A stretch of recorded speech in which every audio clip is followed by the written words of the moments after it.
Welcome to Lives of the Eminent, the podcast where we delve into the fascinating stories of history's most remarkable individuals. Born Lucille Le Sueur in 1904, Joan Crawford grew up in a world of poverty and uncertainty.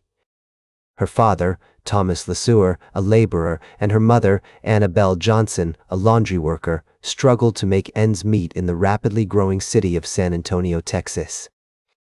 The family's small home on South Alamo Street was a humble abode, but it was here that Lucille's creative spirit first began to flourish. She would often put on makeshift performances for her family, showcasing her singing and dancing talents, and her mother, Anna, encouraged her every step of the way. In 1908, when Lucille was just 4 years old, the family moved to Lawton, Oklahoma, where Thomas had found work. However, this reunion was short-lived, as Thomas soon abandoned the family again, leaving Anna to care for their children alone. This experience of abandonment would have a lasting impact on Lucille's life, shaping her determination and resilience in the face of adversity.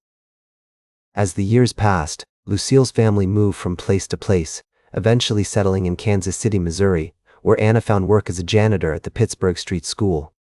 It was here that Lucille began attending school, excelling academically and developing a passion for drama. Her teacher, Miss Ellen Stewart, recognized her talent and encouraged her to participate in school plays, providing valuable guidance and mentorship. In 1917, at the age of 13, Lucille began working as a dancer at the Kansas City Theater, where she earned $5 per week. This experience marked the beginning of her professional career in entertainment, as she began to hone her craft and develop the skills that would eventually catapult her to stardom. As we follow Lucille's journey through her formative years, we see a young woman driven by determination and a passion for performance. Despite facing numerous challenges, including poverty and family instability, she persevered, fueled by her creative ambitions. In 1922, at the age of 18, Lucille decided to pursue her dreams in the entertainment industry, packing her bags and moving to Chicago, where she hoped to find work as a dancer or actress. It was during this period that she began to adopt the stage name Joan Crawford, which would eventually become synonymous with Hollywood glamour. And so, with her sights set on stardom, Joan Crawford embarked on a journey that would take her from the humble streets of Kansas City to the bright lights of Hollywood, leaving an indelible mark on the world of entertainment. The experiences of her childhood, though marked by hardship, laid the foundation for her future success. With her determination, creativity, and passion for performance, Joan Crawford was poised to take the entertainment world by storm. It was during this period that Joan, now in her early 20s, began to make a name for herself on Broadway, landing small roles in various stage productions. Her big break came in 1925 when she was discovered by Metro-Goldwyn-Mayer talent scout Harry Raff, who was impressed by her charisma and screen presence. Joan's first film role was in the 1925 silent movie Lady of the Night, directed by Montabelle. Although the film was not a major success, it marked the beginning of Joan's illustrious career in Hollywood. Over the next few years, she appeared in numerous films, including The Unknown and Our Dancing Daughters, which showcased her talent for drama and comedy. One of the most significant events in Joan's life during this period was her marriage to Douglas Fairbanks Jr., a member of the prominent Fairbanks acting family. The couple tied the knot in 1929, and their union was seen as a perfect blend of Hollywood royalty and rising star power. However, their marriage was not without its challenges, as they faced intense media scrutiny and the pressures of maintaining a glamorous public image. As the 1930s dawned, Joan's career continued to soar, with starring roles in films like Possessed and Grand Hotel. Her performances were marked by a unique blend of vulnerability and strength, which resonated deeply with audiences.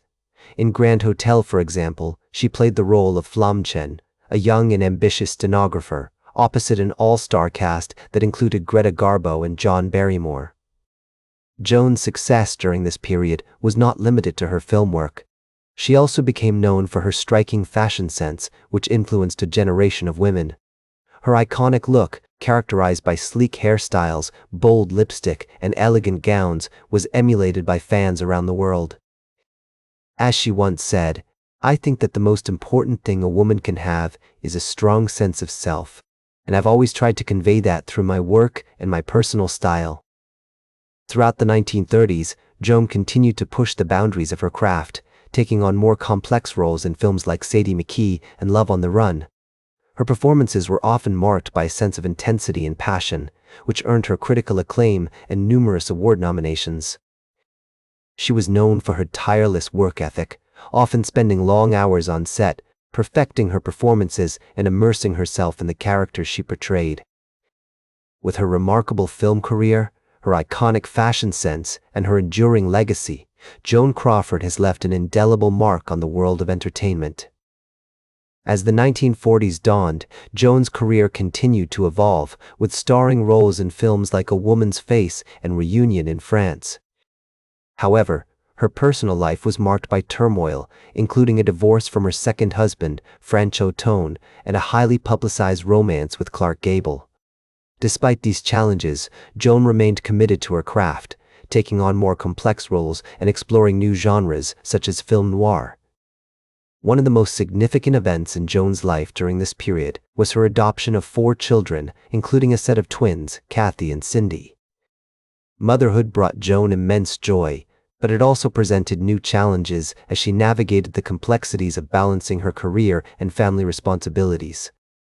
In a 1947 interview with Life magazine, Joan reflected on the rewards of motherhood, saying, "I've always wanted to be a mother, and now that I have my children, I feel like I finally found my true purpose in life." The 1950s and 1960s saw Joan's career continue to thrive, with iconic roles in films like Mildred Pierce, for which she won the Academy Award for Best Actress, and Whatever Happened to Baby Jane, a psychological thriller that paired her with longtime rival Bette Davis. This period also saw Joan become increasingly involved in various philanthropic efforts, including her work as a board member of the American Cancer Society.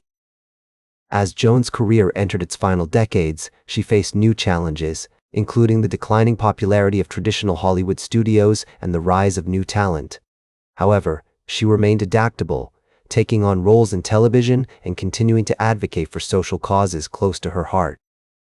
In 1970, Joan was awarded a Lifetime Achievement Award by the American Film Institute, recognizing her enduring contribution to the world of cinema. Joan Crawford passed away on May 10, 1977, leaving behind a legacy as one of Hollywood's most beloved and enduring stars. Her impact on film and fashion continues to inspire new generations, with designers like Versace and Dolce & Gabbana citing her as an influence. In the words of Joan herself, "I've never gone into anything with the idea of being a star.